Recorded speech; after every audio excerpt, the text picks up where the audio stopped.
आपके साथ सना चौधरी। पिछले कई दिनों से हो रही आंधी और तूफान की वजह से गाजियाबाद के कई इलाकों की बिजली गुल हो गई है। बिजली गुल होने की वजह से लोगों को काफी परेशानियों का सामना करना पड़ रहा है। साथ ही स्थानीय निवासियों का कहना है कि बिजली विभाग और क्षेत्रीय पंचायत अधिकारियों की लापरवाही की वजह से हमको इतनी परेशानियों का सामना करना पड़ रहा है। साथ ही उन्होंने कहा कि एक तरफ तो बिजली नहीं आ रही, वहीं दूसरी तरफ पानी की समस्या से लोग परेशान और हताशा नजर आ रहे हैं। साथ ही स्थानीय महिला इमराना का कहना है कि बिजली विभाग की लापरवाही की वजह से समय पर बिजली नहीं आ रही। दूसरी तरफ बच्चों को ऑनलाइन पढ़ा रही रुबीना का कहना है कि बिजली ना होने की वजह से बच्चों को ऑनलाइन पढ़ाने में भी काफी परेशानियों का सामना करना पड़ रहा है। देखिए जरा पूरी रिपोर्ट। बीते दिनों आई आंधी की वजह से गाजियाबाद के कुछ इलाकों में बिजली और पानी की समस्या बढ़ गई है। इसका सबसे बड़ा कारण विद्युत विभाग एवं क्षेत्रीय पंचायत अधिकारियों की लापरवाही है। इतना ही नहीं, बिजली की समस्या के चलते ऑनलाइन क्लास में बच्चों को भी दिक्कत का सामना करना पड़ रहा है। इसी तरह चाहे ग्राम पंचायत हो चाहे नगर पंचायत हो, पंचायत के अधिकारियों की लापरवाही की वजह से लोग परेशान हो रहे हैं। एक तो बिजली नहीं आ रही, लोग परेशान हैं, तो वहीं पानी की समस्या से लोग हताशा व परेशान दिखाई दे रहे हैं। बिजली विभाग के अधिकारी ने कहा कि बीते दिनों आंधी की वजह से कुछ फॉल्ट हो गए थे, जिन्हें ठीक कराया गया है और सब कुछ ठीक किया जा रहा है। दूसरी तरफ स्थानीय महिला इमराना ने बताया कि बिजली विभाग की लापरवाही की वजह से बिजली समय पर नहीं पा रही है और कटौती पर कटौती हो रही है। भीषण गर्मी में लोग हताश व परेशान हैं, कारण बिजली विभाग के अधिकारियों की लापरवाही उजागर हो रही है।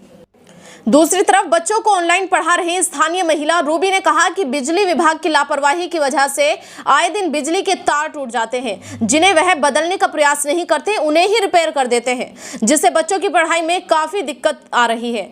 बिजली की समस्या से लोग बेहाल नजर आ रहे हैं।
सर, गाजियाबाद में बिजली कटौती बहुत ज़्यादा बढ़ गई है, जिससे लोगों को परेशानी हो रही है। यहाँ तक कि जो आइसोलेशन में लोग रह रहे हैं उन्हें सबसे ज़्यादा परेशानी हो रही है, और जो हाई राइज सोसाइटी में उन्हें ज़्यादा बिल देना पड़ रहा है, क्योंकि डीजल से उन्हें बिजली का पे करना। देखिए, इसमें दो तीन बातें हैं। एक तो कुछ हमारा नेचुरल कैलामिटी वाली बात है। आपने खुद ही देखा है, आप यहीं के बाशिंदे हैं, कि पिछले 20-25 दिन से हर 2-3 दिन छोड़ पे बड़ी तेज आंधी आ रही है। उसमें हो रहा है कि काफ़ी बड़े बड़े पेड़ लाइनों पे गिर जा रहे हैं। उसकी वजह से आंधी तो आधे घंटे के लिए आती है, लेकिन वो ब्रेकडाउन अटेंड करने में 8 घंटे 10 घंटे तक हम लोगों को लग जा रहे हैं। शहर में तो फिर भी ठीक है, ग्रामीण क्षेत्रों में काफ़ी समय काफ़ी हमारा डैमेज हुआ है। एक तो ये रीज़न था। दूसरा, थोड़ा सा गर्मी बढ़ी है, एसी का लोड बढ़ा है। तो जब पहली बार एकदम से लोड में वेरिएशन होता है, बढ़ता है, तो जो हमारे वीक पॉइंट्स होते हैं वो डैमेज होते हैं। उस पर वो भी एक रीज़न था, लेकिन वो चीज़ अब पूरी हो गई है। मेन ब्रेकडाउन होने का रीज़न हमारा ये जो आंधी तूफान था, उसकी वजह से होता ये है कि पब्लिक को ऐसा लगता है कि आधे घंटे के लिए तो बिजली आंधी आई थी, लेकिन बिजली बंद रही 6 घंटे 8 घंटे। उसका रीज़न ये है कि अगर कोई पेड़ टूट के लाइन पे गिर गया है तो उसमें डेफिनेटली उसको फिर पेड़ को काट के हटाना, फिर लाइन को पूरा सैक करना, फिर उसको टेस्ट करना, फिर उसको चार्ज करने में टाइम लग जाता है। मेन रीज़न यही है। दूसरा, थोड़ा सा कोरोना का इफेक्ट था।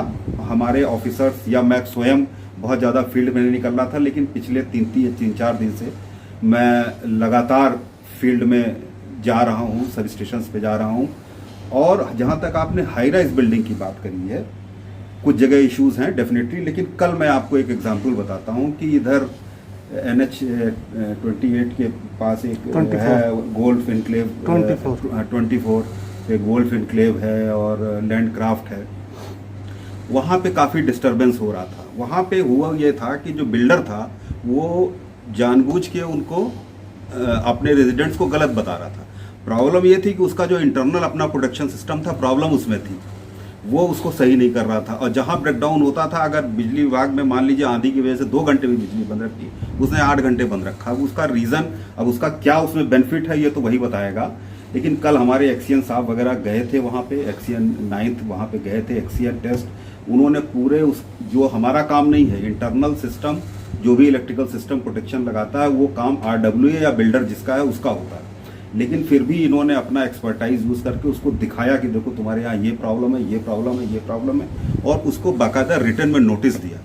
हम एम्पावर्ड हैं कि अगर आपका इंटरनल प्रोटेक्शन सही नहीं है तो even I have a power, जो हमको रेगुलेटरी कमीशन ने दे रखा है कि अगर आपका इंटरनल प्रोटेक्शन सही नहीं है तो इवन हम आपकी सप्लाई डिस्कनेक्ट कर सकते हैं। लेकिन हम लोग कभी करते नहीं हैं, लेकिन हमारे रेगुलेटरी कमीशन ने हमें ये पावर दे रखी है। ये सब इश्यूज हैं और डेफिनेटली अब चीज़ें इम्प्रूव होंगी। हमारे पास जो भी प्रॉब्लम्स आती हैं, जो भी हमारे पास कंप्लेंट आती है, हम उसको टाइमली अटेंड करने की कोशिश करते हैं।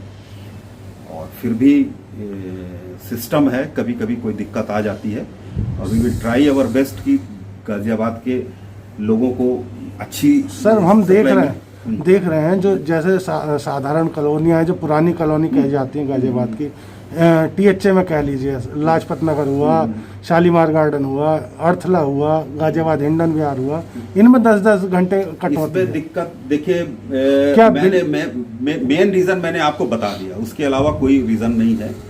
कुछ हमारे थेफ्ट प्रोन एरिया हैं, देखिए सप्लाई एकदम डायरेक्टली प्रोपोर्शनल है। जहाँ पे थेफ्ट वगैरह के कटिया लगने के चांसेस ज़्यादा होंगे वहाँ सप्लाई खराब होगी। उसके लिए भी हमने कल ही OM किया है। हमारे पास 3 विजिलेंस की टीम है, हमने तीनों विजिलेंस की टीम लगाई है वहाँ पे, और उसमें जिससे चोरी पकड़ने के लिए कि थेफ्ट कम होगी तो डेफिनेटली लोड कम होगा, लोड कम होगा तो हमारी सप्लाई अच्छी चलेगी। Thank you sir. प्रयास पूरा कर रहे हैं कि गाजियाबाद की जनता को अच्छी से अच्छी सप्लाई दें। Thank you. क्या नाम है आपका? इमराना। बच्चों की जो पढ़ाई चल रही है उसमें लाइट में बड़ी दिक्कत हो रही है, ऑनलाइन क्लासेस हैं, किस तरीके से देखते हैं उनको? बच्चों की पढ़ाइयों में दिक्कत आ रही है क्योंकि लाइट नहीं आ रही और गर्मी ज़्यादा हो रही है, और जैसे फ़ोन वगैरह या फिर लैपटॉप पे ही ऑनलाइन क्लासेस चलती हैं बच्चों की, और जब ये फ़ोन वगैरह या लैपटॉप चार्ज नहीं होंगे तो बच्चों की ऑनलाइन क्लास भी कैसे चल पाएंगी। उसमें बहुत ज़्यादा दिक्कत हो रही है, बच्चों की पढ़ाइयों में बहुत ज़्यादा वीकनेस हो रही है, क्योंकि बच्चे बहुत ज़्यादा पढ़ाई में कुछ तो पहले ही वीक थे, अब और ज़्यादा वीक हो रहे हैं, क्योंकि जब लाइट नहीं आएगी तो बच्चों के लैपटॉप पे फिर ऑनलाइन क्लासेस भी कैसे होंगी।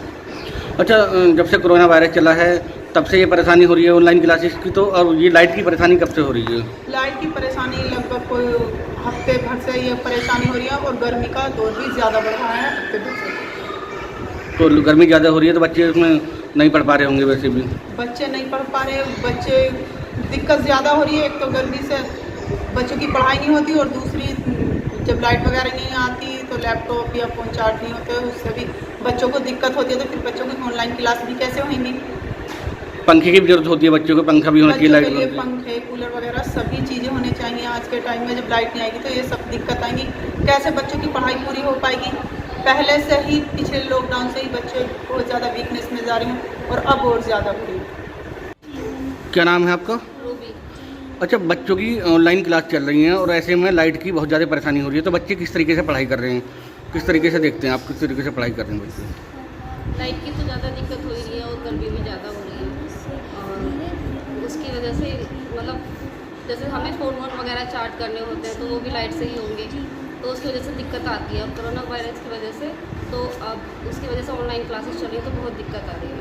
अच्छा, फ़ोन भी चार्ज करने होते होंगे और लैपटॉप भी चार्ज करने होते होंगे, क्योंकि सभी की ऑनलाइन क्लासेस हैं, तो किस तरीके से उतनी लाइट आ रही है जितनी उनकी ज़रूरत होनी चाहिए? नहीं, उसी वजह से तो ज़्यादा दिक्कत हो रही है, गर्मी इतनी हो रही है और ऊपर से लाइट नहीं आती तो बच्चों को पढ़ने में भी बहुत दिक्कत हो रही है। अच्छा, तो कब से हो रहा है ये सब कुछ लाइट में जो दिक्कत आ रही है? 2-4-5 दिन से हो रहा है या पहले से हो रहा है?